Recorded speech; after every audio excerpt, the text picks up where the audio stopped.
Good morning, everyone. I, Kriti Sharma, on behalf of KR Mangalam University, welcome you all on this beautiful morning of August 13, 2022, to a webinar over a topic going beyond content, preparing students for modern workforce. Post-COVID, we all have witnessed a significant transit. Say whether it is related to a type of job or any other business transit.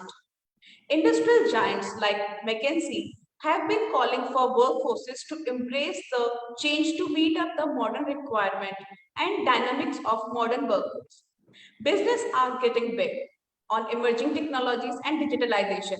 Yet, nearly 46% of companies do not have right skills within the existing workforce. In order to utilize them in the most effective manner, this stat is tossed by Ernest and Young. Ever-evolving technologies have directly impacted job relevancy to the skill that students learn in their course curriculum. In addition to this, according to the recent Gallup and Strata Education Network research report, only 34% of college students feel adequately prepared to face their jobs, and only 89% of employees feel that college graduates are not at all job ready. Also, American schools of Milan also supported that student to develop skills that they need to take ownership of the problem, communication and connection in this fast moving world. To get a brighter picture of the theme, going beyond content, preparing students for the modern workforce, we have a very eminent speaker with us, Mr. Neeraj Singh. And I am Lucknow alumnus with 15 plus years of experience in learning and development and campus recruitment drives, coordination in colleges, university, corporates. Sir has handled multiple teams and headed training departments in reputed institutions with full efficiency. Mr. Neeraj Singh have been a HR professional and learning the development enthusiast, also have the post-qualification experience from IT, telecom, PSUs, corporate and institution in training and development. Change management, talent acquisition and management and organization development in industrial across the sectors. A well-learned training professional who who has experience in training system derivation, definition and monitoring. Sir has proved his ability to work closely with placement verticals to understand and analyze the recruiter's perspective and further devise training modules as per the analysis. Neeraj sir, being a seasoned professional in the field of learning and development, also in talent acquisition, along with expertise related to the campus to corporate bridging, is passionate about creating new methods to bring out the best of the people through motivation strategies. Sir has empowered thousands of employees in his journey of training and development and has been a prominent speaker for various corporate colleges and universities. We welcome you, sir, and extend our thanks to accept our invitation to be a speaker of the webinar organized by KR Mangalam University, Gurugram. Thank you so much. Thank you very much, Kriti, for this introduction. And a very good morning to everybody who's attending this seminar. Now, as you suggested that going beyond the content, the topic itself is very explanatory, which talks about that in the era where things are not predictable, things are not normal, the sustainability is the biggest question. And in last 2 years, we all together, and I'm not counting our country, I'm counting the whole world, whole business world, whole corporate world, across the globe, that how did they manage to sustain and again to perform virtually all those tasks which were supposed to be done in an office setup. So lately, we have come up with virtual offices, we have come up with virtual platforms, we have come up with a lot of virtual learning, KT, knowledge transfers, and everything has taken, the physical presence of any corporate or physical office setup has taken a seat back. And in the driving seat, we all have these virtual modes which are driving the whole business world, whole corporate, whole world in education. And of course, this has come to be a wonderful way of doing things. We have become more, what do we say, resourceful while using these technologies in day out life. So going ahead, I would like to share my screen first. We'll have a presentation. I've created a general presentation, which will talk about the latest trends and then what all we can expect in the coming future and how to gear up for future endeavors, future prospects. Since the future seems to be non-predictable, a lot of disruption has happened, a lot of things which have changed rapidly, and after changing the things, we need to learn to adapt the change, at the same time learn to adapt and go ahead to perform our basic functions, basic jobs into that scenario, which is definitely a new case scenario for us. Now, I hope you can see my screen now, everybody. Kriti, can you see my screen? Yeah, fine. Right. So, KR Mangalam University, we have one of the eminent universities of North India and recently been awarded with the many recognitions lately. So the topic, going beyond content, preparing students for the modern workshop. So it is a very self-explanatory topic, as I told you before, also going beyond the content. The content here is referred as to the kind of academic curriculums we have in most of the universities and helping the student to go for an extra edge, which is beyond the content, that not just curriculum, not just academics, which everybody university is serving these days, the best of the courses. But what extra, what beyond that we are doing to help the student to sustain in this multi-dynamic world? That's what we're going to talk about in this presentation. This presentation will focus initially, this is divided into parts where we'll talk about the latest trends and the scenario of jobs, the scenario of industry in coming 10 years, what would be the mega trends of these things, and how would one can prepare, what all the pointers one should keep in mind to sustain in coming 2 decades. Because since things are changing very rapidly, I'll share one very basic case study. Like, when India was introduced with television, it was in late 70s. And by the time color television and reception was projected in India, it was around 80s and mid 80s or late 80s. But after 90s, the technology changed very fast. We were introduced to the flat screens and then LEDs, LCDs, and then smart televisions now. And with months, things are changing. With months, the technology is updating ourselves. Be it like in 70s, it used to take decades, years to bring in new updates, to bring in new, updations to the technology, new resources. Things are started happening into months now. So for such rapid change, for such drastic change in a small period of time, we all need to be prepared to sustain. For older education, older dynamics, older might not be able to provide us the right skill to survive and sustain in this new world. I guess, Kriti, the theme of the topic, the theme which we're supposed to talk is pretty clear here. Yes. So we'll go ahead and... Sir, yes, here I have a doubt that since after COVID, things are really changing. As you said, they are really changing at like a blink of eye. So after reading this topic that says going beyond the content preparation for the modern workforce, there's a question hitting my mind that will the technology eat up the jobs, or will the technology will serve the jobs to our upcoming graduates? Very good question and very commonly asked question. So this technology, which is we are bringing in and which is changing rapidly and which has become almost a necessity for this modern world society, is this going to cut on the jobs or it is going to create new ones? Like in 1940s, when this technology in the mechanical industrial revolution was happening, a lot of people were refraining from it. A lot of people were, avoiding it, going against it, writing slogans against it that it was going to cut down to the human jobs. But lately, when the decades passed, we realized that human jobs never ended. They were increased. However, the contemporary jobs were ended, but there were new kind of jobs with new era, with new professions, and with new technology updates, new skills. Similarly, in this era also, in next 20 years, the contemporary jobs might become obsolete. They might not be there. They might not exist.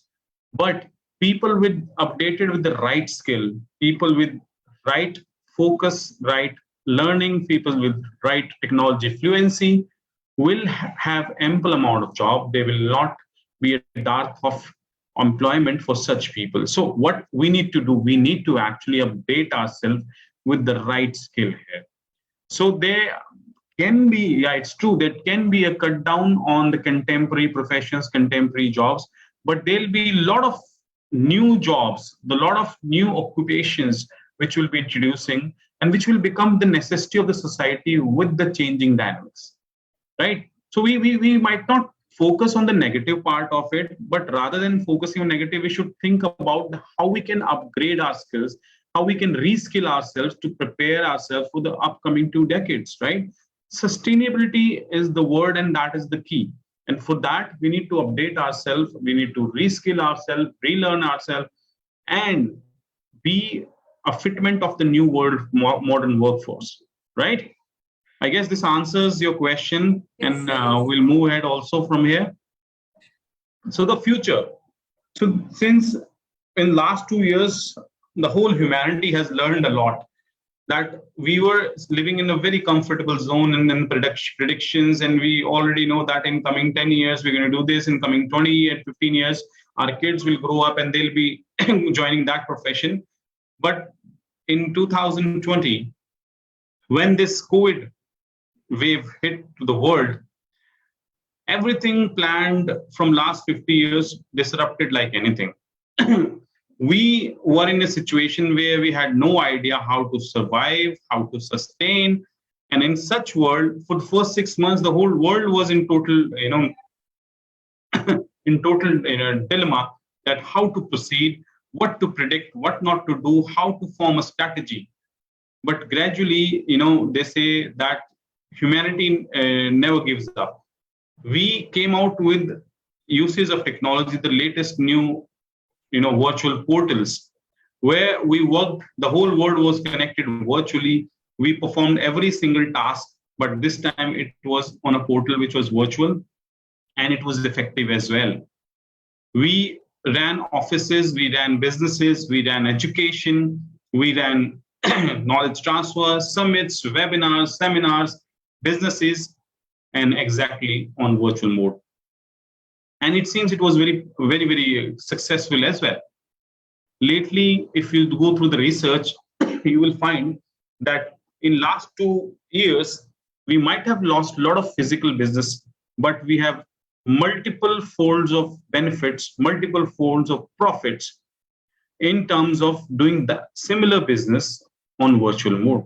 You take an example of all the IT companies. They have asked these employees to work from home. They provided them the setup, a basic setup with internet connectivity and the tools which they have developed as per the requirement. And now their employees are sitting at home working for the similar number of hours, but the efficiency has increased because the travel time has gone zero.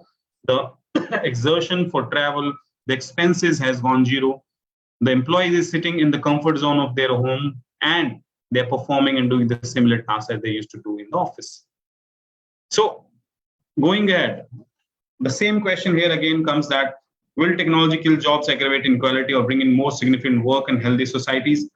So I've already answered this question, but I still, give another point of view on this, that future of work, what is going to be the future of work? There can be different kind of professions coming up as per the needs and the requirements of this modern world. Like future of work of somebody who used to sell cameras once has become obsolete when the camera phone was introduced.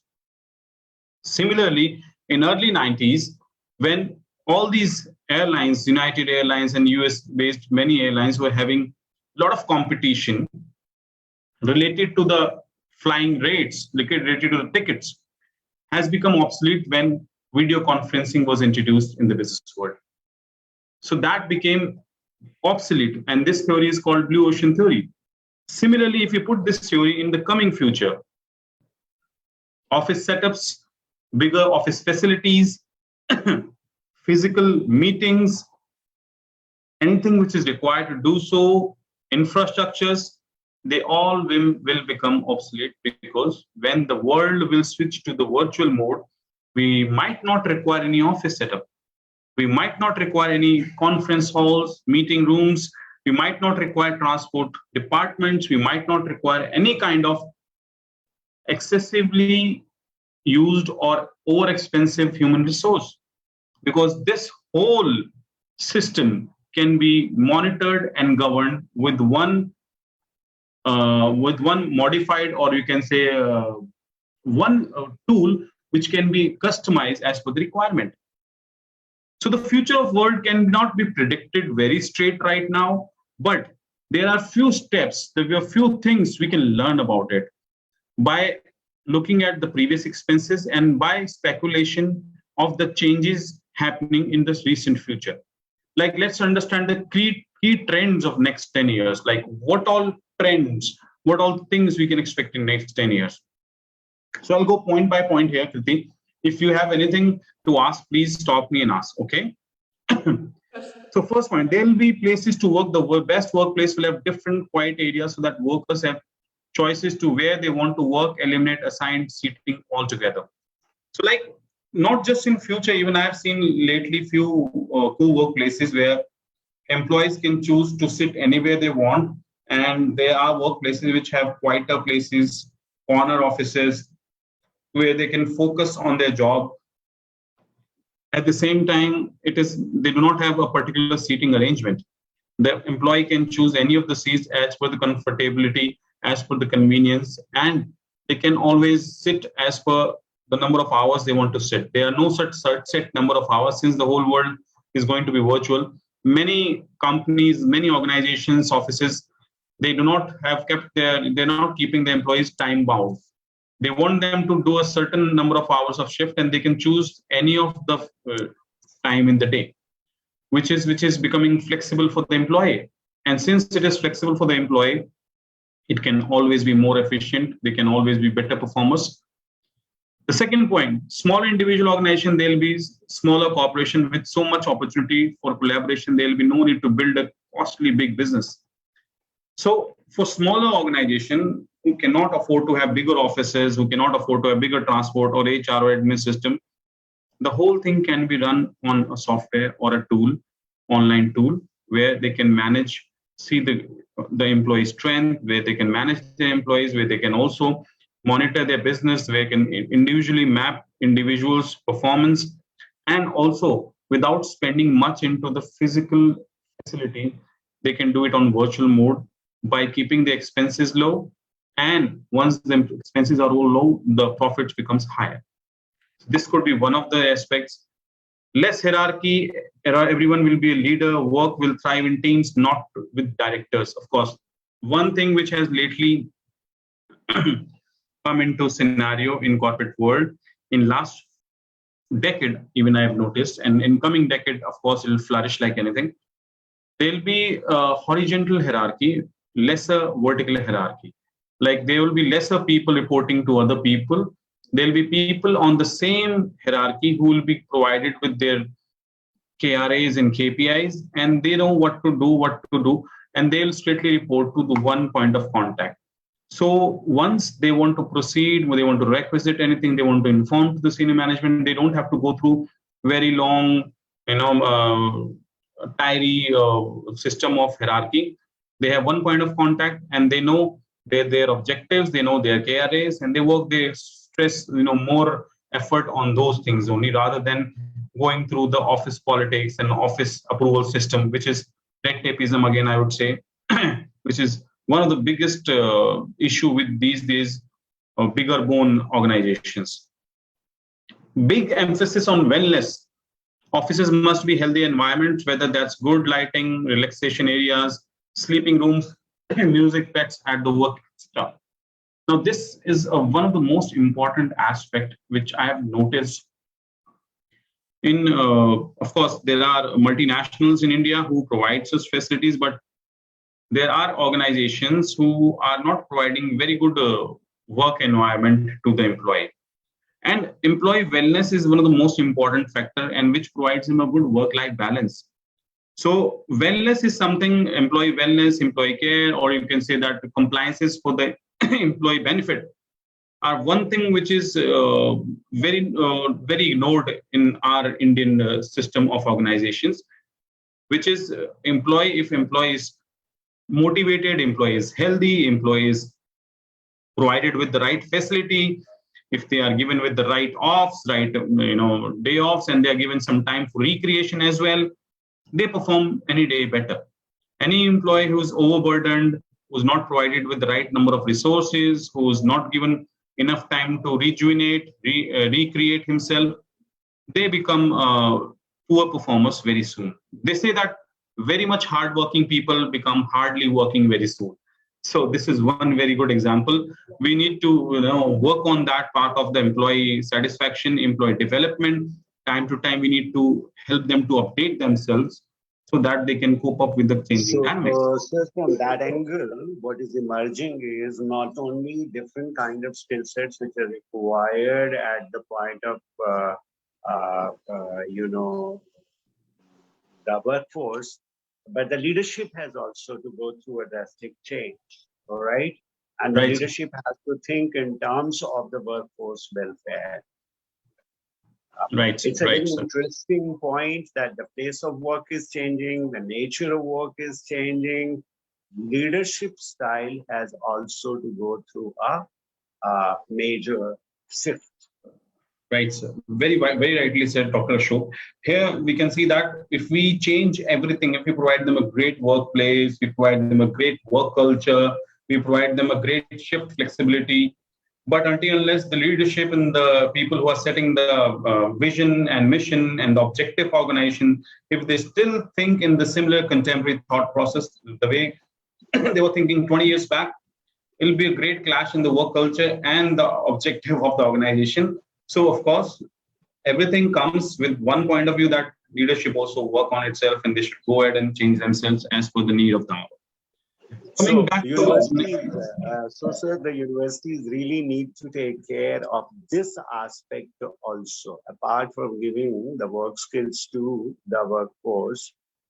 Since vertical hierarchies would fade away, and there will be more horizontal, chains of working. Setup of hierarchies. So very naturally, the skill sets required of collaboration, of communicating with each other would be very different kind, right? Right. They used to exist in the previous. Right. Correctly said, sir. Okay, coming back to next point, need for a chief of work role. The chief of work will set up the culture in the organization. The role could also be among the best jobs of the future. Of course, it's the same job. What we're talking, our leadership will be doing. There'll be assigned resource for that, where he'll be setting up the culture of the organization. And once the culture is set right, the employees feel secure, safe, and loyal to the organization. That is the most important part. Any questions, Kriti, here, or should I go ahead with the next slide? No, sir, not here. I will ask definitely. Okay. Flexible flow plans, when workers arrive at the office building, wearable devices will let them know the flow to go. That can be changed based on the sensor data. Of course, automation is one part where they are speaking about, and of course, flexible floor plans as per the number of employees appearing on a particular day. The analytics can also come into it, and they can plan according to the floor plans, the number of people and lesser space is required. So they might not be engaging all the floors. They can save on energy, they can save on electricity. And so no fixed places. No fixed places. Yes, that's what I'm saying. No fixed places. So depending on that strength, they can always choose a smaller place and accommodate all the employees. Goodbye desk. There won't be any physical desks. Employees will just park themselves anywhere and have a stimulated office before their eyes. So this is what I've seen in some organization. There are no set desks, no set cubicles. They can sit on any of the cubicles. They are already equipped with the basic infrastructure like a computer or probably an internet connection or a chair and an intercom. As soon as you log into your account, the whole information will automatically virtually be present on your computer or your laptop, and you can start working from there and then. So this is one smart act where organizations are using, where they're providing them stimulated office systems. Robot assistants, all workers at all level will be robotic helpers in the future, like Siri and Alexa, to sort things, incoming emails, schedule meetings, create spreadsheets, etc. Now, this is not very far. I've seen in newly built houses, the people have kept Alexa as an assistant and to switch on the switch off the lights. The smart homes, they switch on the televisions. This Alexa set up alarms. Alexa set up even the timings for microwaving anything. Or there's so many things I've seen in many houses. People have bring in these automations. And when we talk about organizations, of course, in any day, organizations adapt technologies very early than the domestic uses, because it is anyways beneficial for them. So we can expect very soon voice commanding these robots and telling them to arrange a meeting or cancel a meeting or transfer funds or pick up any file from the cloud storage.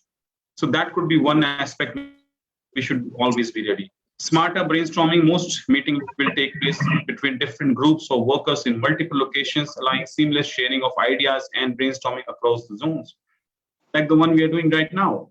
So they might be a participant, or there might be audience sitting somewhere abroad or sitting in the other part of the country. They are understanding what we're trying to discuss, and this is what might be taken to a next level in coming 10 or 20 years.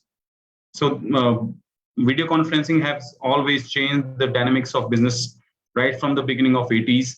Now, since it has become more interactive, it has become more usable to everyday in day out life, and it has become more easy. Now we don't need that numbers of equipment and tools to perform it. We all have a smartphone and we can do it through that only.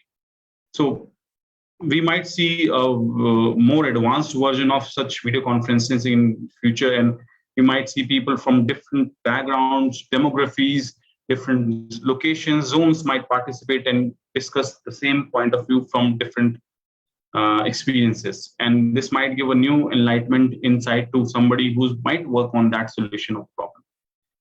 The virtual water cooler informs get together will take place virtual and augmented reality headsets. Yes, augmented reality headsets. VR is one example. If you have used, Kriti, have you used that VR thing ever? Yes, sir, definitely. Yeah. So that is augmented reality. Great. So that is again one great example to visit any place without going there. So one of my friend got it to me, and they said that we have 360-degree camera recorded videos of main tourist places of the world, like Spain, Italy, Eiffel Tower was there. So you can have that feel of pure physical existence just by that virtual mode.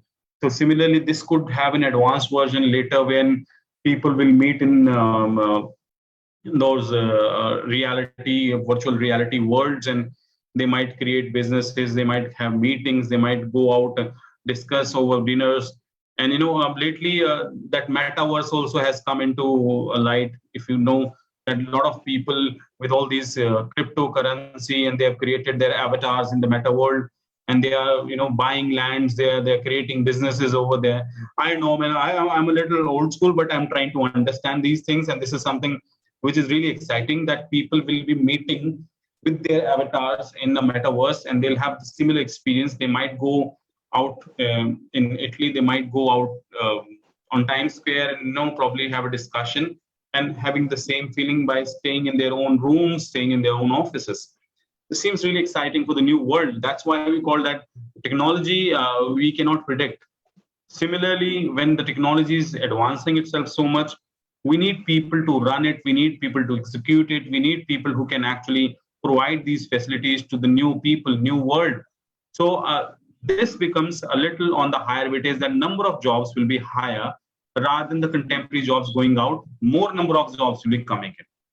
Again, I'm prompting on this point very importantly that if we are rightly skilled, if we are rightly prepared for future, there is no dearth of jobs. There will be larger number of jobs available. Can we go ahead for the next slide, Kriti? Yes. Now, megatrend in job roles. Let's see what kind of job roles we might expect in the future. So they can be, they can be some, minor modifications in one of these predictions which I make. This is all research-based thing, and these predictions are not very hard and fast, but they will give you a brief idea, or I would say brief enough idea to understand the future in coming 2 decades. इसमें कुछ additions, subtractions भी हो सकते हैं, but overall this would be the scenario. So let's see the forecast that only 1 in 5 workers in the current job, and that will shrink in the future. Like the people, if there are 5 people, only 1 will be working because the 1 will be upgrading it, and this might shrink as well. Occupations related to agriculture, trade, and construction, which in other studies have been forecast to decline, may have pockets of opportunity throughout the skill ladder, of course. As I said, agriculture, trade might decline because that will become autonomous. A lot of automation will come into these sectors, but the pocket of opportunity come through skill ladders. People, if they are skilled, if context to these occupations, if people are skilling themselves to the tools which will be used in the future, if they are upgrading themselves, if they are going to educate themselves, there will be a lot of opportunities. So once the jobs will go down these sectors, but there will be a lot of introduction to new jobs, new kind of occupations related to these fields only, related to these sectors only, to monitor, to run, and to drive all these automation systems which will work. So again, the buck stops there only, that if you are rightly skilled, rightly educated, with time, you will not become old and obsolete. You will still be in demand. Third, in sectors such as education and healthcare, they forecast that only 1 in 10 workers are in occupation that are likely to grow. Again, the ratio is greatly shocking and at the same time fearing. But education and healthcare, now since, if you know, in India is also introduced with the 5G networking system, and Japan and America has been already adapting all those technologies through 5G, where agriculture, healthcare, and education are the major sectors which are benefited with it. Lately, I can expect this technology, these advancements to come to India in next 5 to 7 years, if I'm not wrong, even before that. So we might be doing operations and health predictions just through video conferencing, through using the 5G internet facilities. Even the agriculture automation is going to happen very soon. At what time, what amount of manure and what amount of water to be used in the fields. Even the local farmers have to learn this technology to understand in context to farming, in context to agriculture. Once they know that by using this tool, they can reduce the hard work, reduce the effort, and improve on the performance, improve on the crops and the quality of crops. They all have to get into this spree of learning new skills, managing it, and of course, understanding, doing the customization to that. So 5G is one very good example where Japan, America, and some part of Europe is already doing education, healthcare, and agriculture by using this technology. Person forecast that 7 in 10 workers are in job where there is a great uncertainty about the future, of course. People, 70% of the people, according to this research, they say that they'll be having occupation. But the future will remain uncertain, as you have to change yourself, upgrade yourself, reskill yourself time to time. Otherwise, you will lose out on that run for the job, because since the technology is changing very dynamically, very quickly, speeding up very fast, so you should be also changing with the technology. We have to keep a monitor on the technology, that how all new things are coming into the scenario in the sectors, and how they're going to affect the older ones, and what all reskilling and upskilling things we can do to stay with that. So one thing, again, we're moving back to the same point, that reskilling, upskilling, unlearning, relearning is one thing which is going to be the part of our job in coming 2 decades. The findings also confirm the importance of high order cognitive skills such as complex problem solving, originality, fluency of ideas, and active learning. These will be the most in demand skills for future. So these are few soft skills. So these are the primary skills to sustain and survive in any kind of job today also. And they will be more important and more critical once you'll be working in next 2 decades workforce. You need to have that cognitive skills, you need to have that problem solving approach, originality, you need to be learning all the time, you need to be very empathy with the people, you should know how to handle human resource, you should know to learn to team dynamics, you should have those leadership qualities which are very much required. These are called cross industry skills and which are required in every industry. And of course, these are important today, but they will become critically important in coming 10 years. Critically important, I would rather say. So people who are watching it, then that when we talk about inductive and deductive skills are those skills which are technology specific, learning to the technology literacy. And when we talk about inductive skills are these creative skills which are required to have in one's personality, in one's work culture, to become professional, active learner, a true leader, a good teammate, a good team player, and somebody who can be a solution to all problems, jack of all trades. So please work on your soft skills, equally important these days. They're finding ranked knowledge areas, skills, and abilities that will be a greater demand in future. So can we go ahead for the next slide now? Yes. Now, these are the demanded skills like McKinsey Global Institute, if you know, a very famous organization, and their Global Institute for Research. They have come up with, few skill set which just give me a moment.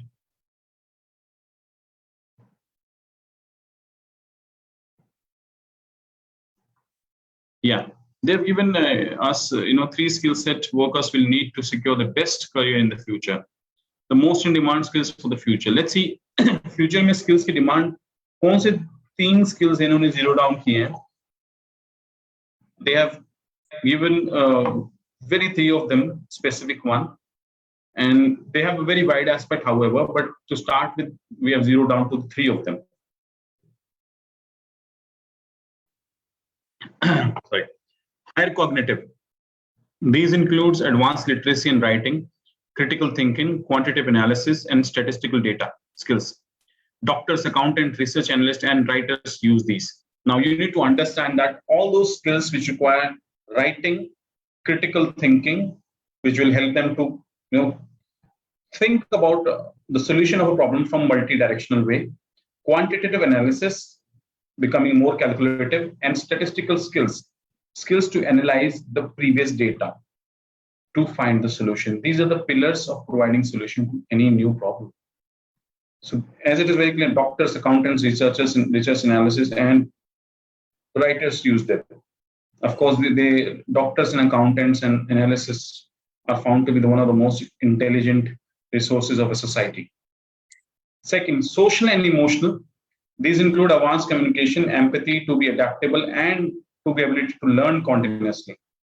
Very important, first line. Empathy, to understand the other person's problem, understand them. To be adaptable, of course, to change yourself as per the requirement, to change yourself as per the scenario, and ability to learn continuously. Of course, that ability, that drive to learn and update yourself time to time so that you become into the ring. You don't become somebody who's out of the ring. Business development, programming, and counseling requires these skills. Of course, business development is one of the cut-edge department, cut-edge profession where You find somebody who's competitive, he takes the business. And once in the business world, somebody who takes the business is the most important. So programming and counseling requires these skills. Of course, these jobs are almost among the best careers for the next 10 years. Technological, that include everything basic to advanced IT skills, data analysis, and engineering. The future skills are like to be the most highly paid. So technologies, again, advanced IT, now it is not about coding, it is about applying the code to find the right solution, put in logic into it. Analysis of the data, very important. What all data generated, it's in raw form. First of all, aligning the data into a readable format and making prediction out of it is what data analysis means. And these days, just with the data analysis, countries have changed their governments. Even the governments, politicians, bigger businessmen plan their strategies of business and politics and promotion through this data. So data analytics is something which is becoming very important, and what do we say, a skill which is like an oxygen for all kind of business world and politics these days. These future skills like to be most paid, going to be highly paid very soon. Sir, I was listening to you and absorbing your points. At that point, a question came into my mind because you well explained how the machine or the technologies like drone will be helping in agriculture or in education or in healthcare and various other domains as well. Also, then you talked about the mega trends of the jobs. And then this lastly, that slide says that what are the in-demand skills. Fine.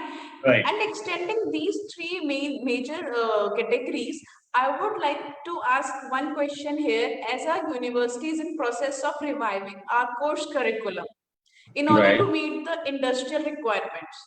So could you please share your viewpoints over the implicit and explicit curriculum for the lifelong learning of the student? Because as it is said that we have to learn, unlearn, and then relearn. So this is a loop. So just to keep it like lifelong learning, we as a facilitator, how we as a faculty or as a university curriculum, a part of university curriculum, how can we help our students?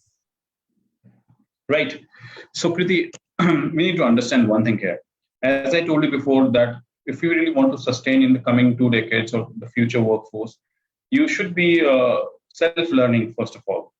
Self-learning is the one thing which you develop with time, with a lot of inputs, with a lot of understanding with the requirement of the profession. Now, we as faculties, we as teachers, we as professors can develop the habit of self-learning in the student. We cannot learn, we cannot educate unless that person wants him to be educated. So we have to enlighten our students, of course, with all those deductive skills which we are introducing to the technology industry and the university, aligning the collaboration with the current industry trends. We devise our curriculum, which provide them technical, non-technical information, knowledge, and data to them. At the same time, the things, the skills, the soft skills, or we say inductive skills, which can be self-assessment, which can be self-learning, time to time self-upgradation, upskilling. These are few habits which we create and during the time of the student, which stays with us, let's say 3 years, 4 years, by making him or her disciplined, by making him or her understand the importance and relevance of self-learning, and by making him or her understand that how they can always keep on updating and upskilling and be job ready and industry ready at any point of time in their life. So this is not just the part where we are educating them with the technical skills and curriculum.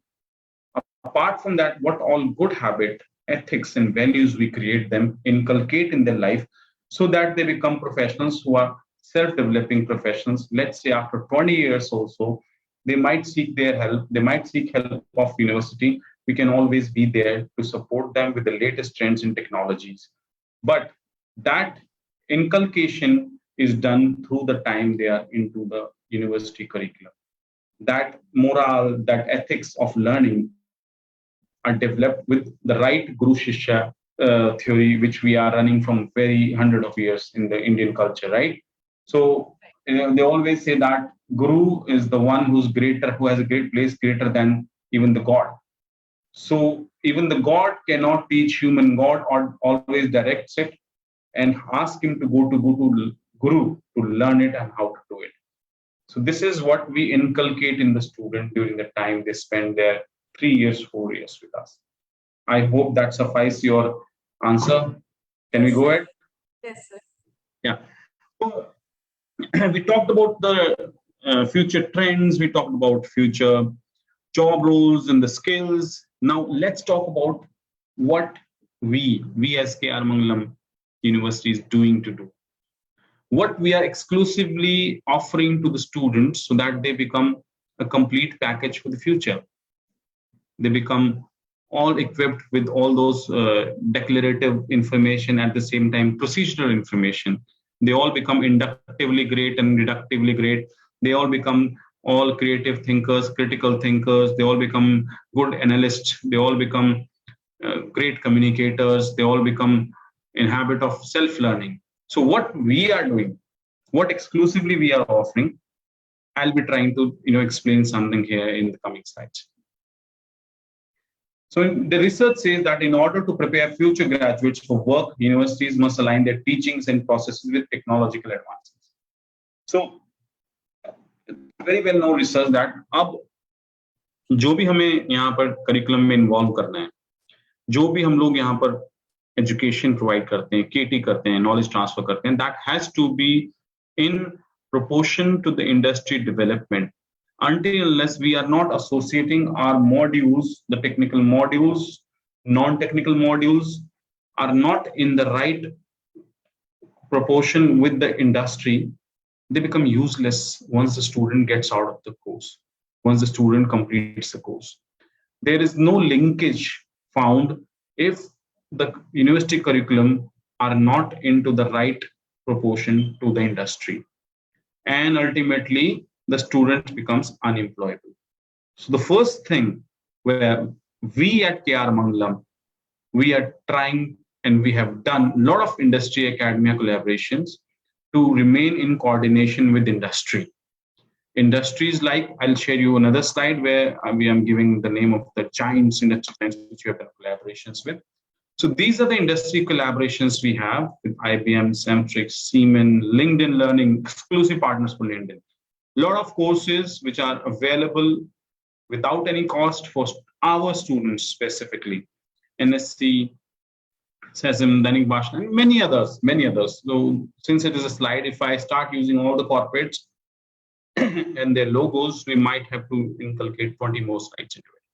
So majorly I've given these technology partners. Now what we do with these technology partners, need to understand, we understand that what trends these companies and giants are following, what technologies they are working on, what solutions they are providing to their clients. And for those solutions, what kind of skills they are seeking in their employee. So we have devised all those entry-level training programs by keeping in consideration of their input.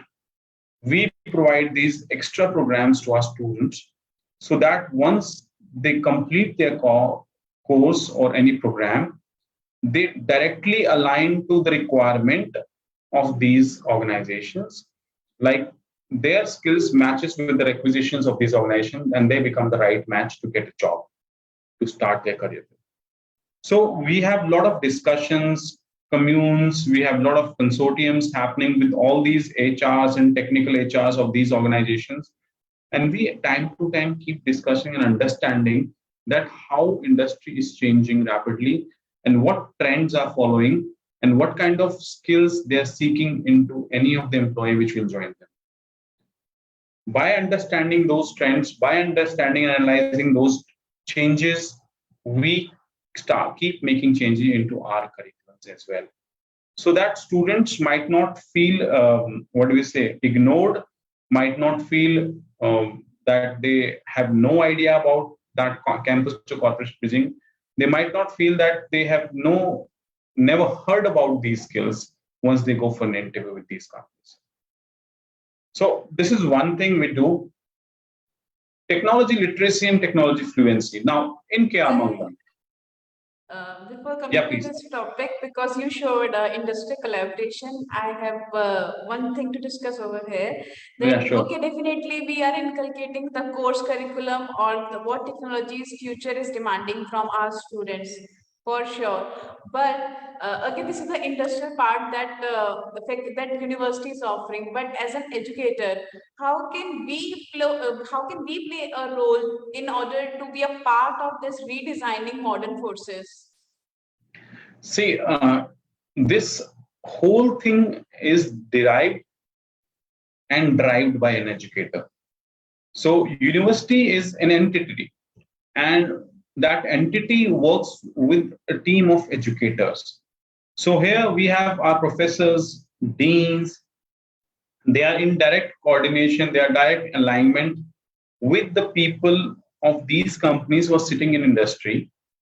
And once these people in industry see any change in the trend of hiring, see any change in the trend of skills, in direct coordination with our deans and professors, do a lot of meetings, do a lot of HR consortiums with them, and understand the changes which are bringing very soon into this today's world.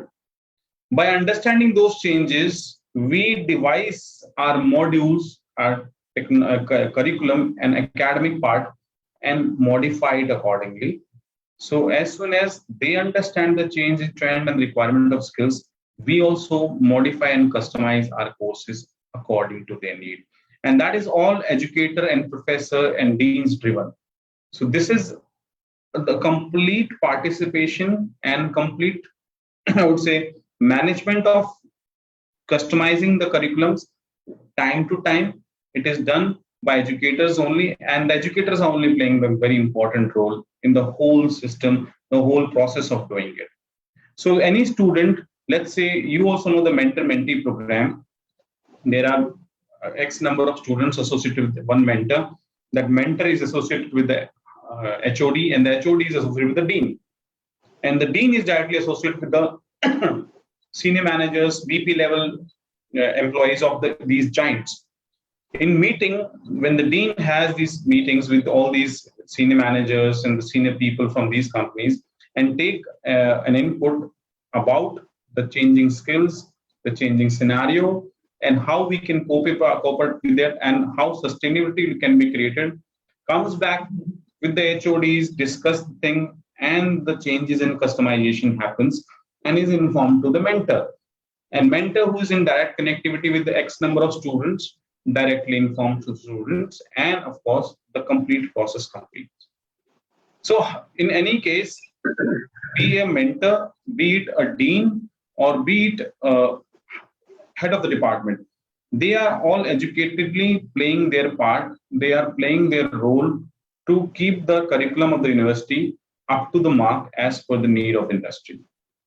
Kriti ma'am, there are two aspects to the role being played by the faculty or to be played by the faculty. See, one is actually collaborating with the industry, understanding their needs, thereby coming out with that how a particular skill can be, acquired by the student, what should be done.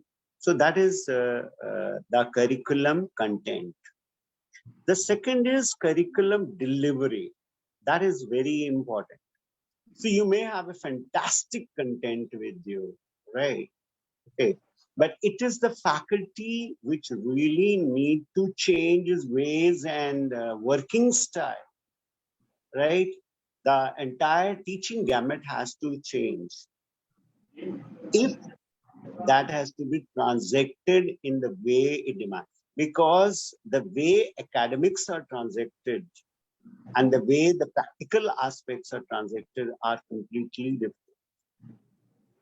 So the other aspect which is very important is the professional development of the faculty itself, right? So in Right. KRN, both aspects are being taken care of. So you have as a part of our curriculum development team, the industry experts. We have some of the faculties also who are from the industry only, right? Third important aspect is that our faculty is constantly upgrading themselves. As we are talking about this, that there should be lifelong learning, you are skilling, reskilling, learning, unlearning, and all that. Now, how the entire education scenario is developed? This is developed only through the, in the education sector, students basically learn when they see the things actually being executed in the fashion which you want them to do it. So who is going to do that? If the faculty is not constantly upgrading themselves, or is not involved in self-learning, or is not regularly upgrading their skills and all, there is no way the students will do it. So in KRM, we have this environment very clearly where the faculty development is a regular, conscious effort, right? It is not left to something. It is a conscious effort. So this is what derives or what directs our curriculum transition. So I think we will be focusing majorly on this, that how we have changed our, this teaching methods itself later on in this, right? Right. So, great. Can we move it for the next slide? Okay. So, yes, the next aspect which we play a lot of stress here in KR Mangalam is technology literacy and fluency. So it is not just like people should be knowing about technology, but in the coming future, we want people who are expert in using it. So the technology literacy is one part. People who are not technologically literate, first of all, they're not needed at all in the coming decade. If they are technology literate, they are also lagging behind. So we, in coming future, the industry will be looking out for those people who know how to use technology and what would be the reason of it, and then application of these technologies. So able to understand, select, use the technology and technological system. Digital literacy or fluency is the process to understand technology and how to use it in its form, and how to adapt when new technologies are introduced. So the form of technologies and adaptation process when higher version, advanced version of is introduced. So that's called technology literacy and fluency. So what we have over here is that we are not just moving with time, we are simultaneously visualizing the future of time itself. Right, so, very rightly said. What we have done in KR Mangalam is that our, for example, you take BBA course, or you take engineering itself, right? So we are talking about digital literacy or digital fluency or digital technology and all that. So what we've done is that I'll give you one example. Like with Siemens, we have collaboration, right? Now Siemens is into automation, right? So right, sir. when auto industry is concerned, electric vehicles is the trend now, the future, right? And so Right. very naturally for these electrical vehicles, you really need to change many things in the existing vehicles. So for that, Siemens have come out with a, that is their own, what do you call it, patent. So they have their own software whereby you can try out, suppose you design, make a change in some design, right? In the vehicle. You want to change the frontal. You want to change the headlights. Now you want to try out how it would be if you actually implement in the vehicle in that. Your software gives you the way out. That if you suppose instead of having a rectangular shape, you make it oval shaped and all that, right? What would be the impact on the intensity of light which is coming out of a particular headlight or the hind lights and all that, This you can see from here. So what we are doing over here in KRMA is we are giving you the latest know-how. We are exposing you to the latest technology, right? And we are helping you to use the technology to upgrade your skills so that you are accepted in the industry, which is the future. Right, sir. Right. Very greatly said, sir. So, moving ahead to the next slide. Now, we have hands-on exposure by a few different ways of doing it. We organize a lot of industry academic collaborations we just discussed with you. We also send our students on internship with all these industry giants. They need interns in all the departments, all the functions. So as on, we also have different schools. We educate students on different aspects, different learning. So let's say, suppose somebody is doing a management course.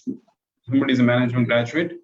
So these giants require a lot of interns time to time, wherein the interns are exposed to the work culture, the latest technology, and all the office culture and the work-life balance they have there in the organization.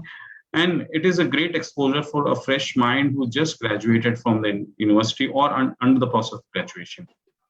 So apart from that, we have industry experts and subject matter experts visiting our industry for industry talks. We bring in people not just from these organizations, but also other corporate linkage. We have a complete network of such experts who time to time come to our campus or probably organize those webinars wherein they talk to the students, talk to them, give them idea about the latest trends, give them idea about how to prepare for a job interview or how to prepare for the future if they want to sustain into this technology world. So this gives student a great insight and great learning as they directly connect to somebody from industry. Then we have webinars and symposiums, the one which is happening right now. There are multiple webinars or multiple topics, multiple genres where keep on running on different social platforms, wherein a lot of thousands of students connect themselves to understand the pedagogy and andragogy we run on, to understand different knowledge transfers happens, and they also then be able to take decisions on their career progression, on the career choosing part, wherein we provide them with a lot of assistance. Also, ultimately, we also provide them the right courses they're looking out for. So this is one hands-on experience exposure we provide to our students or those who are not or who are aspiring to be students with us or any university. Sir, as you just said that everything is changing and it is a law of nature, and rightly said by Arora sir as well that okay, if being an educator, if I don't know how to deliver, then it is like the biggest loss to everyone, to the society, to a mass. Then I saw your next slide that talks about some versions of education. This education 2.0, 3.0. From this particular slide only, I got a click that is it something related to the revolution? Well, it sounds like a revolution, a Yes, revolutionary change. Is it you so? correctly analyzed the slide. It is research done by a lot of educators and industry people, and they have divided the dynamic changes happened in education industry in last few decades. So once the technology was introduced to education industry, it was the millennium around 2000s when the technology started infiltrating an education process. Student and teacher both were started to utilize technology in basic ways. Like during early 2000s, where they started using OHTs and they started using videos and video samples and video lectures to educate students, which was a very basic use of the technology, and that is named as Education 2.0. That era was named as in Education 2.0. Now then, after the technological advancement happened, and including the mass infiltration of more user-generated internet. When the internet came into scenario, it was around 2005 and 6, when the students were more exposed to the the world in network, and they were able to study findings of people from all together the world, from all the universities.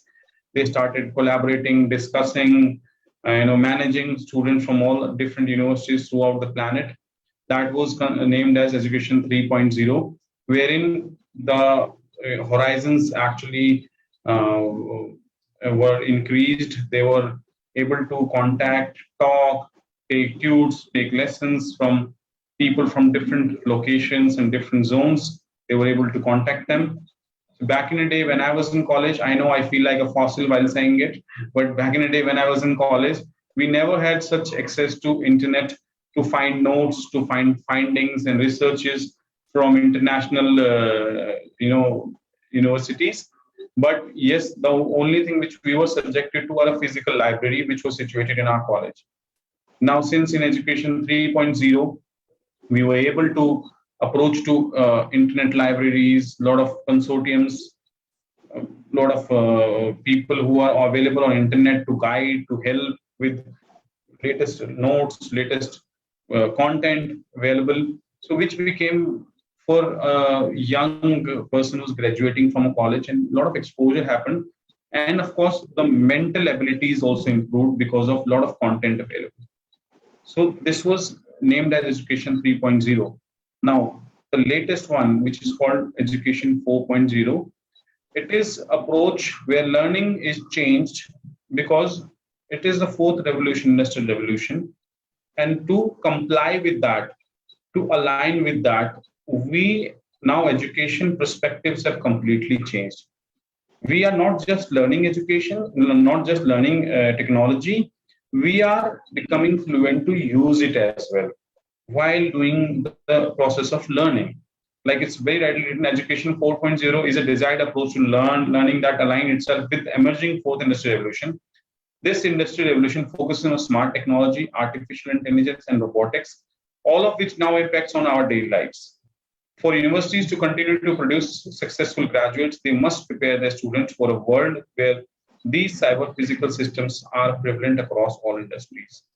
Now, since it is Education 4.0, we just don't have to study the technology, but we need to understand, we need to inculcate in daily life of ours. Like one which we are doing right now, we're doing a webinar and we're using a voice conferencing, video conferencing technology to educate people across the globe. So this is the application of technology. We understood that how voice conferencing happens. Now we are utilizing it to, widespread our horizons so that people who are our audience, they have greater understanding with how things going to happen. So the purpose of, as I can say and take an example of this webinar only, the purpose is to educate the audience about the forthcoming future of work and work future and lifestyles. By using this technology, by adapting this technology of video conferencing, we're doing it to the wider number of people on a wider area, probably across globe.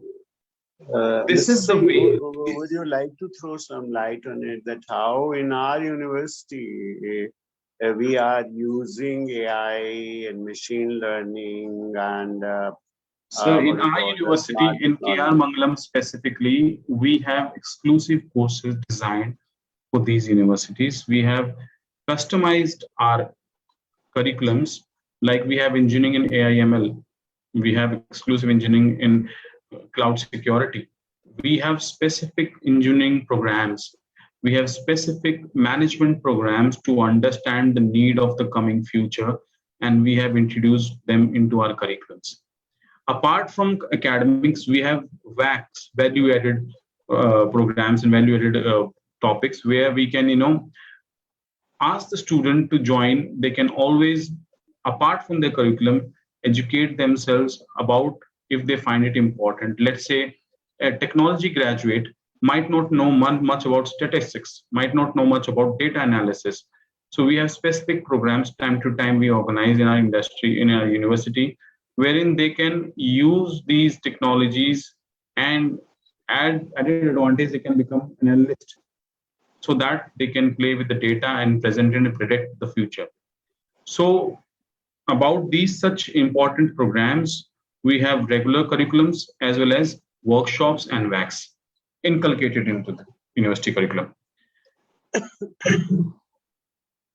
Now, few more things preparing students for evolving. What all we exclusively doing to prepare students for the upcoming industry development. Now, this is not something which we out of the blue started picking up from left to right and involve into our processes. This is done after a lot of research and process at international and national level. So we have a complete team of researchers who are into doing a lot of hard work in collaboration with people from different universities, from different countries as well. So after a lot of research and tried and tested methods, we introduced these learning system and changes into our pedagogy. That's interesting. There is much more to consider than the potential disruption of hard skills required or various job roles. So a potential disruption of hard skills, of course, it is there, but apart from that, there are much more to consider. There are many things which we need to work on. The fourth industrial revolution will also impact the soft skills that students will need in future. As I previously also said, that soft skills and what kind of soft skills, we'll talk about it right now. Some of the soft skills they claim will soon become indispensable, including complex problem solving, social skills, and process skills. So complex problem solving, this is one of the most important part, that there are going to be problems in future, there are going to be issues in future which we have never encountered before. Since there will be new technology, there will be new dynamics, there will be new demography with things. So the issues, the problems is also will encounter will also be something which we have never faced. So you should be able to keep a problem solving approach towards the issues. Social skills, you should be able to socialize, adapt, modify yourself as per the social settings and changes which will you face in day in, day out life. Process skills, how to run a process, things which might not be taught into a technical curriculum, but indispensably needed in one's life to sustain in future for 10 years. Education 4.0 is about evolving with the time, and for higher education students, this means understanding what is required for their future graduates. Universities like ours is already designing and upskilling the faculties and customizing the curriculum by keeping the objective of next 10 years in mind. Our researchers, our educators, our faculties, deans, they all have been geared up and they all have made changes into the syllabus and the curriculum of the university by keeping the scenario of next 20 years in mind. So here, when we enter into KR Mangalam University, you will not find contemporary. Of course, there's a good blend of contemporary and modern courses here we have. So that once the contemporary courses, build up your base with all those modern world technology and uses of technology and implication of it, will make you geared up for the next 20 decades or 2 decades of workforce. Research very clearly speaks about this, that we really need to inculcate among students the complex problem solving skills and social skills. And as per the McKinsey you quoted earlier, right, sir, that we needed the higher cognitive skills, right? Cognitive skills, yes, sir. So how are we doing so? Especially we have the project-based learning methodology which the university has adopted. So how are we doing it, right? And how are we ensuring that the students have those skills? So will I you throw some light previously, on that, sir? yeah, sure, sir. I previously mentioned that we have a lot of industry collaborations. and we do a lot of projects. Our students are involved into a lot of projects with them. At the same time, we are doing projects related to soil and water research. Like our agriculture department has recently started with the project of doing a research on soil and water in the local vicinity, wherein they are doing the complete research about the sedimentation of water and soil, and they are trying to help the local farmers to customize their selection of crops by doing it. The findings are amazing, and they have been featured on one of the news channels on Aaj Tak as well, which is very well known channel. Our student and our honorable VC sir was also featured on that channel. This research helped the local farmers to customize and uses of their manures and fertilizers accordingly, so that they can give out the right optimum amount of crop in a given period of time without using much of the fertilizer and chemicals in growing them. And we also have our own agricultural land where we do a lot of organic agriculture, organic cultivation, and the crop is completely organic. And we at times, create a lot of seminars and webinars to educate the local people. It's more like a philanthropy our university is involved into. In the local villages, we do a lot of researches. We do a lot of helping and assisting them about their day in day out life. So this is one part where students are very actively involved. Even today, the students have gone for a plantation spree, plantation seminar in the local villages, where they'll be planting around 1,000 trees today. And as Har Ghar Tiranga movement is going on, so they are distributing tricolors, respective flags to a lot of places and put it onto the houses. So these are the programs where students are very actively participating.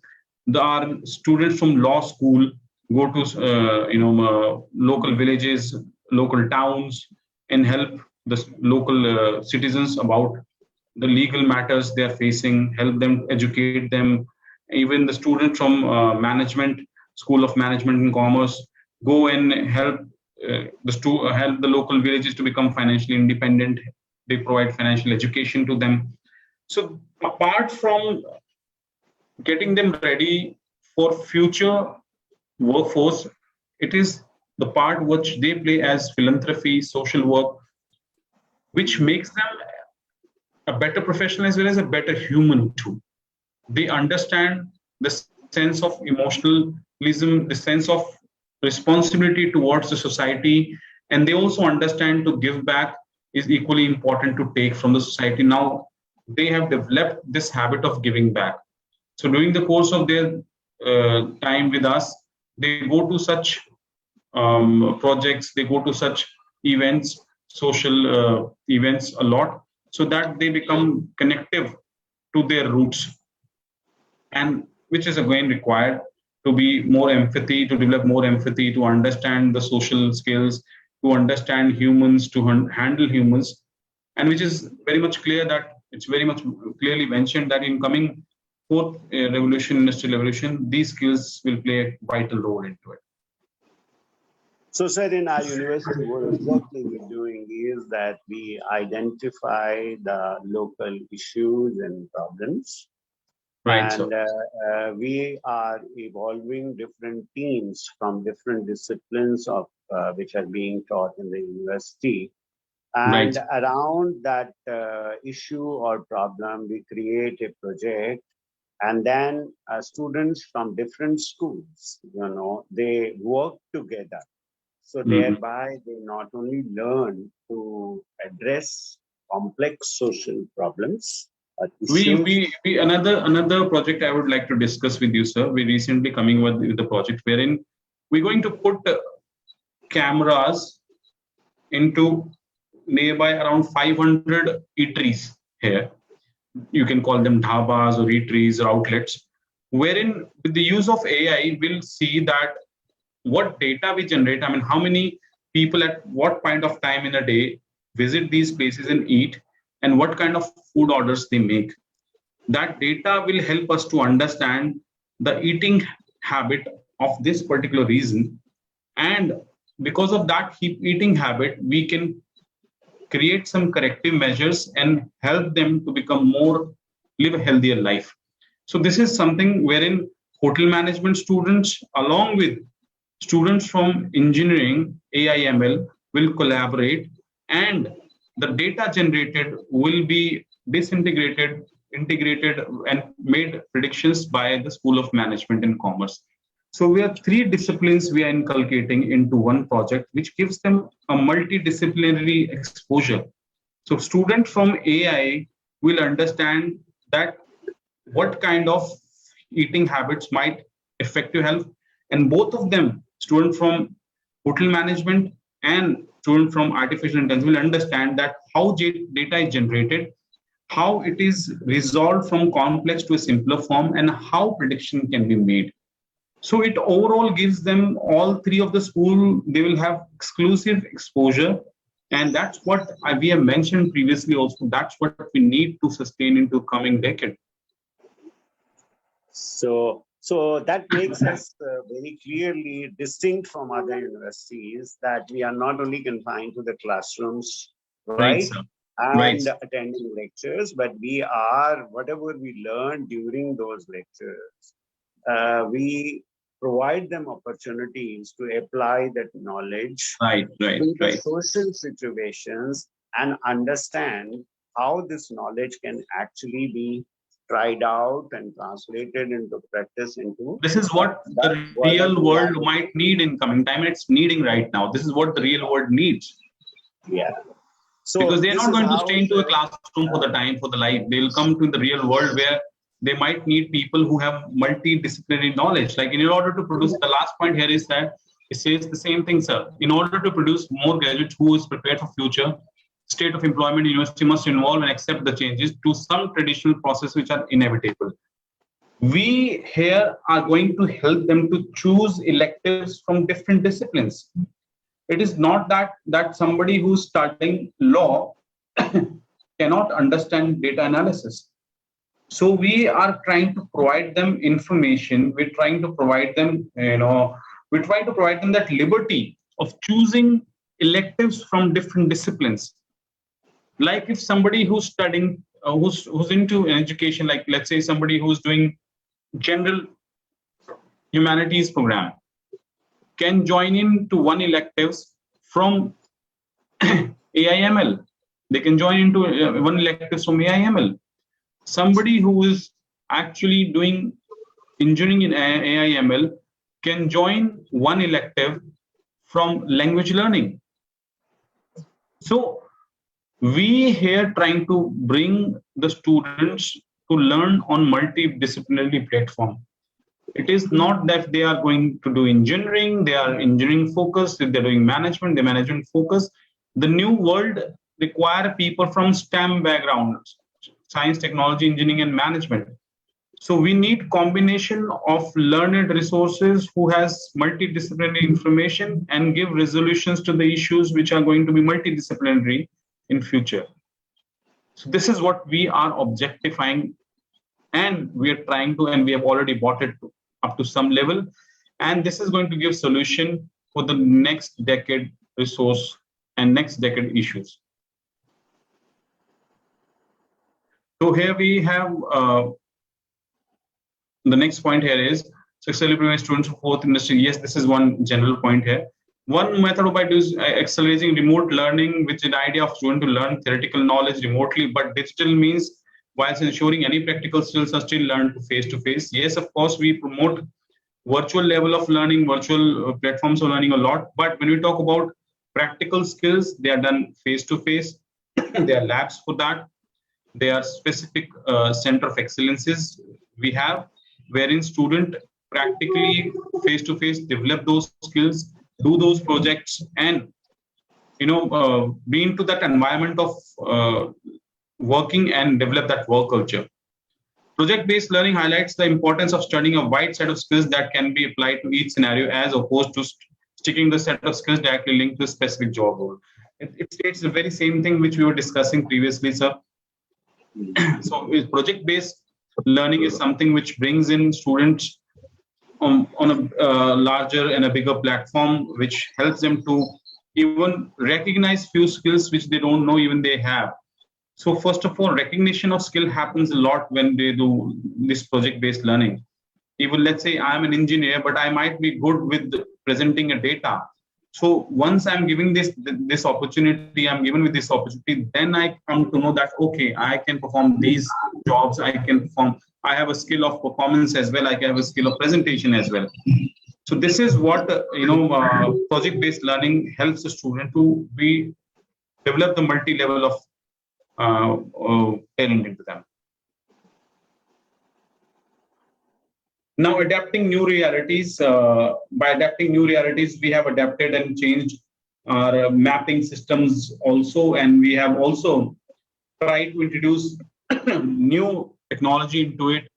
Like the first one, by utilizing data and tracking student performance, university will be able to identify struggling students and provide optimized learning strategies to suit their needs. So here, we do a lot of one-to-one mapping with the student. We have a record and we have tools for that, and wherein we see individual performance and availability of the student, and we understand the struggling behavior of them, and we try to provide with them the right a lot of micromanagement can be done with the student performance and the pre and post strategy making. So we here the academics and the faculties keep a very sharp eye on that. And let's say suppose a student is struggling with particular presentation to be made and he's not able to upload it to the tool which we have provided with them. So by looking at the performance of the student and by looking at the problems, the mentor of the student can directly approach the student, call them and help them and discuss with the issues they are facing. So the issue resolution happens very soon, as we keep a bird eye overview to all the students, and whenever we need, we can take out profile of a student, can see the record right from the beginning that he entered in the university, attendance percentage, academic qualification performances, and everything. So in terms of monitoring, we're trying to be really sharp with the students. So, sir, thank you so much. It was really wonderful, so exhaustive presentation, giving us a complete picture of how KRM is a living entity and an organic entity by itself and is constantly evolving it, And it's when we say university, we don't mean only the campus, we don't only mean the faculty. Without students and a regular interaction and understanding their needs and helping them to, develop, there is no meaning involved. Right, so, right. This university is constantly in touch with other institutes of higher learning all across the globe, and is a research-driven university which is constantly, updating not only the infrastructure but updating its curriculum, updating the strategies to transact those curriculum and bring in different partners together for the betterment of students, so that our students are really future ready. So thank you so much, sir. Thank you so much for inviting me, sir. That kind of input. Now this was all about what exactly KRM does to keep it updated, so that we can truly do the justice, not only with the contemporary world as it is, but we can really train the workforce from the future point of view as well, right? So pedagogy is one aspect, right? And curriculum is another aspect, but most important is the campus life and the campus environment, right? So now I'll request Jyoti ma'am to really take us around the campus so that we can really understand that whatever transaction strategies we have mentioned over here, or whatever curriculum changes we have talked about and the way we take care of the future of our students, to have a better idea, best way is to understand the campus life itself. So over to Jyoti ma'am to take us Thank you to so a much, sir. virtual Thank you so much, Ashok sir. So let me just share my screen now. Then I will show you around the campus, how our campus looks like and how the things are over here.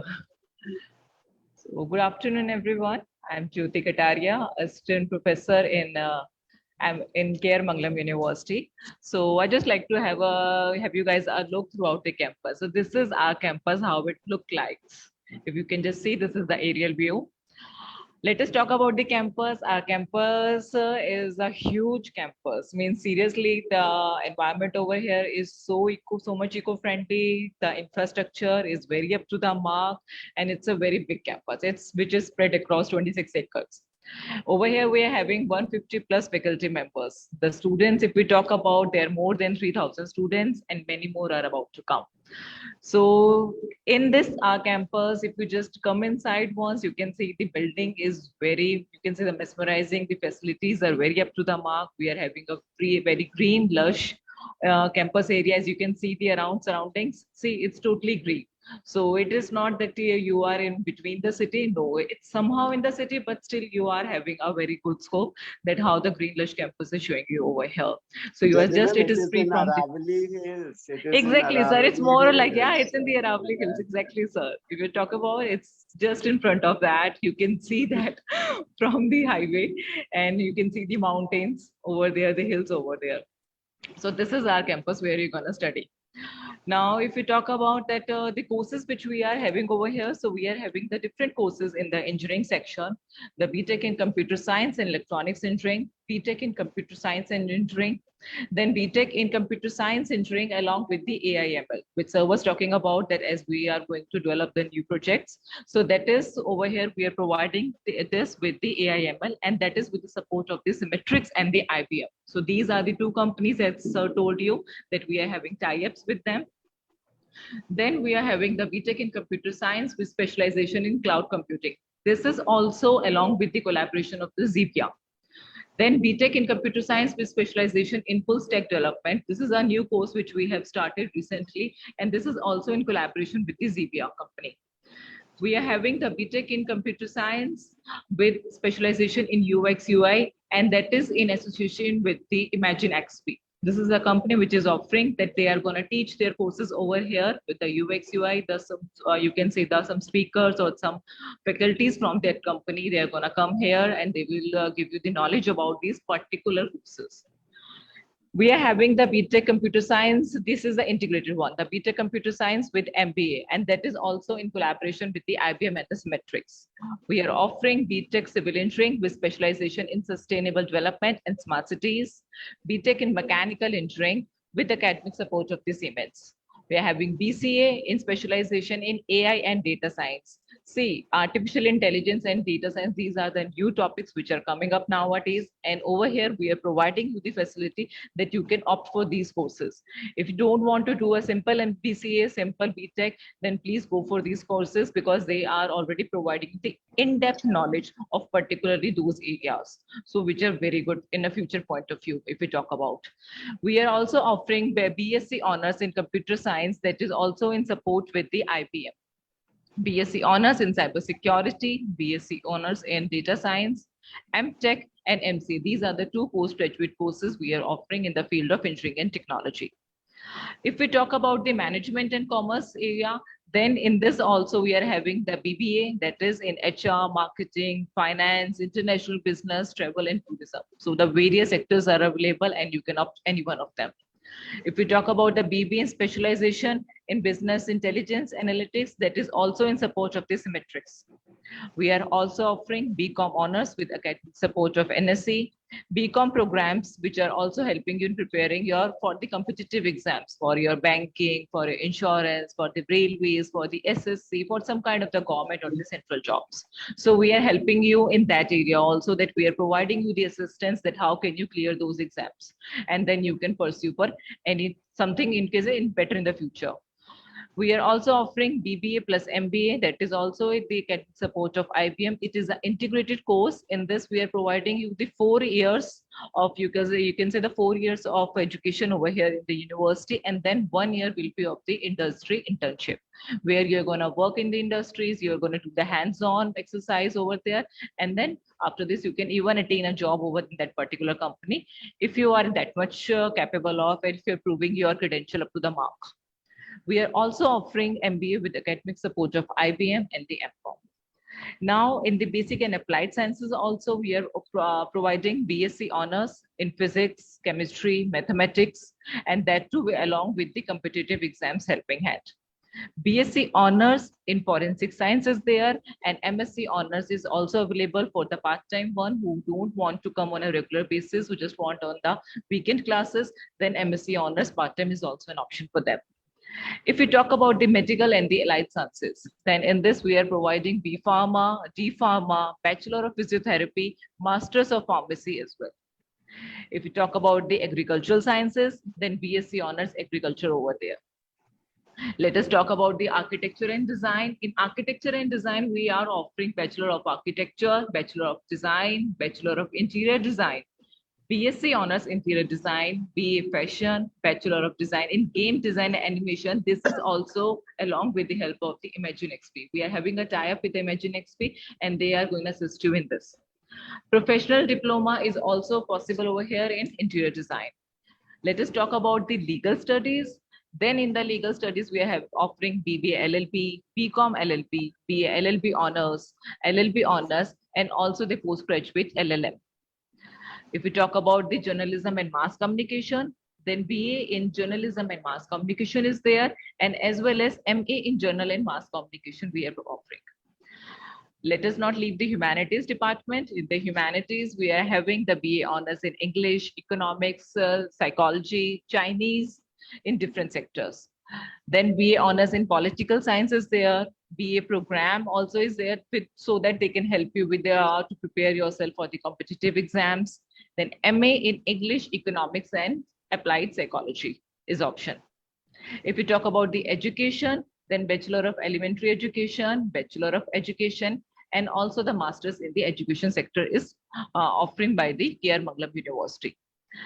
Let us not leave the hotel management, catering, and technology also, because this is also one department which we are running over here. We are offering the Bachelor of Hotel Management and Catering Technology, where we are having the beautiful kitchen, you can say with all the facilities provided, so that you can just prepare yourself for the management of hotel and management sector as well. Doctoral programs, all type of all disciplines are present over here. If you're looking for the PhDs, then we are providing you the PhD in all the discipline areas, whichever it is. These are the courses which we talk about, and these are the collaboration which Neeraj had already explained, that we are having tie-ups with the many companies. As I told you that we are having tie-ups with Imagine, Metrics, as they are providing us their, you can say their faculties, their supervisors who can come and teach over here and who can share their knowledge, how actually company works and how actually they run and on which basis they are expecting the students. They can come and explain everything over here, and they are coming on a regular basis. It's not like this that we are providing you only for a 1 week or for 2 weeks. No, they will come you throughout the semester. They will be here for throughout the year, and they will assist you that how this particular subject is move forward, how they are going to help you in getting the placements also. They're going to help you in learning the concept in depth and how it actually utilizes in the company area, in the, you can say, the industrial sector. So these are the few collaborations which we have. Over here in KR Mangalam University, we are also having one E-Yantra robotics lab, which is head by different, you can see the seniors over here. And in this robotic labs, they are teaching it with, this is basically with the electronics department. So they will show you that how the robotic system works, because this is also a new theme which is going on. And they help you and assist you with all the technology. They will tell you that how to go about them. They will tell you how to create them. They will tell you how to model them. So this is the lab where we can just go for the robotics as well.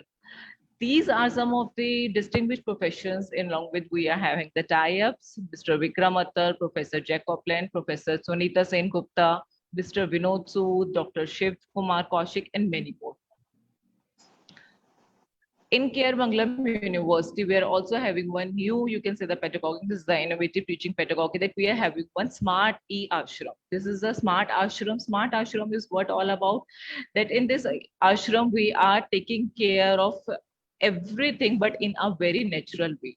For, you can say, for electricity, we are using the solar panels. For food, we are, as I told you, that we are having our good agricultural land, and we are generating our crop over here. We are doing that part, and whatever the food basically we are getting from those crops, we are utilizing them. Fruits, vegetables, everything is grown over here inside the campus. So this is a smart e-ashram concept which we have over here in Mangalam University. If we talk about that, what else is there beyond all these courses, beyond all these classes, beyond these things, then we are having a few key points over here. Industry connect, collaborations. As I told you, we are having many tie-ups, we are having many collaborations with different companies, industries. We're going to help you to shape up your future. There is a very beautiful, you can say, the section of the mentor-mentee program. In this mentor-mentee program, what we are doing, that we are allocating 15 students to a particular faculty. 15 to 20 students will be assigned to a faculty, and that faculty member is going to take care of you in every possible manner inside the campus. If you're having any issues, if you're having any doubts, either it's related to your course, either it's related to your for example, canteen food, facilities, your hostel, whatever is there, whatever the issue you are facing, if there is something which is troubling you, you can talk to that particular guide, and he or she is going to help you in every possible manner if she can. We are also helping with the community connect. That is where this is the pic which you can see over here, that student is donating the blood. So the many times we are helping, we are trying to help the citizens outside or the community over here. So we are, sometimes we do the blood donation camps, we organize them over here. Some sort of the work with the NGOs we do regularly. And as I told you, that even today on the basis of the Har Ghar Tiranga, recently our students and the vice chancellor, everyone has gone to the Ghamrod village, where they are planting the trees. They will be distributing the national flag to the passerbys who are going from there. So these are some of the things which we do on a general basis. That is not we are only related with the studies, we are related with the extracurricular activities as well. Just so clubs and societies, there are so many clubs inside the campus, there are so many society which we have created over here in the campus, so that they can help students to engage themselves apart from the studies in other activities also. So that this thing will lighten your mind, this thing will lighten your burden from your mindset, and will help you to grow more. So a few national, if you just talk about the international exposures, do we have? Yes, we do have the international exposure for the students. As you can see that we are having the collaborations with the University of Melbourne, University of Florida, Nanyang University, University of Houston, Middle East University, London, and many more. And as you can see that there is the students went abroad along with our faculty member. This is Dr. Professor Geda sir, and he was there along with the students. And we are also having the student exchange policy, where we exchange our students with the students of the other university. The students from different university can come to our university, and students from our university, we send them to the other university area, so that they can see their culture, they can see that how the new learning concept is going on. So that is exchange of student program is also exist here in Mangalam University. These are the pics of the few students who got placed in a very beautiful manner. They got a very good salary package. Abhinav Anand, he got a package of 24 lakh. Dipanshu Chaudhary, he's in the risk analyst basis. Then there is Zuren Kikon, he's from the Beta Architecture. And he also placed in a very good, you can see the pay scale. Then Mohammad Yusuf, he's an entrepreneur in himself. So the students, they're placed in a very good companies. Some of them are, you can say, they're creating their own business. They have become the entrepreneurs over here. So this is the area, or this is the space which we provide to the students. If we look at over here, then the highest package we went is the 24 lakh per annum. Almost, you can say, even more than 400 plus companies visit to our campus. You can say, if we talk about the total offers which we offer, that is more than 600 and many more to go. More than 90% of the students are already placed in the, if you talk about the previous batch, which is just now over, so more than 90% of them are already placed with a very beautiful package in their hand, which is very mesmerizing, because students are only look about that how we'll get the placements. Are the placements good? So definitely it's very beautiful over here. In the Mangalam University, we are having the very top recruiters along with us, the Paytm, Sun Pharma, KPMG, Vedanta, India Bulls, and many more. If you just look in this screen, you can just name a company and it is there. So many different companies from the every sector, from every field areas present, so that student can get placed in them and they can get beautiful, you can say, the package in their hand, the lucrative one. Let me just take you to the admission process, how it will go about. You can just meet the admission officer, you can take your admission form from them, you can register with us. Then after this, you have to appear for an admission test.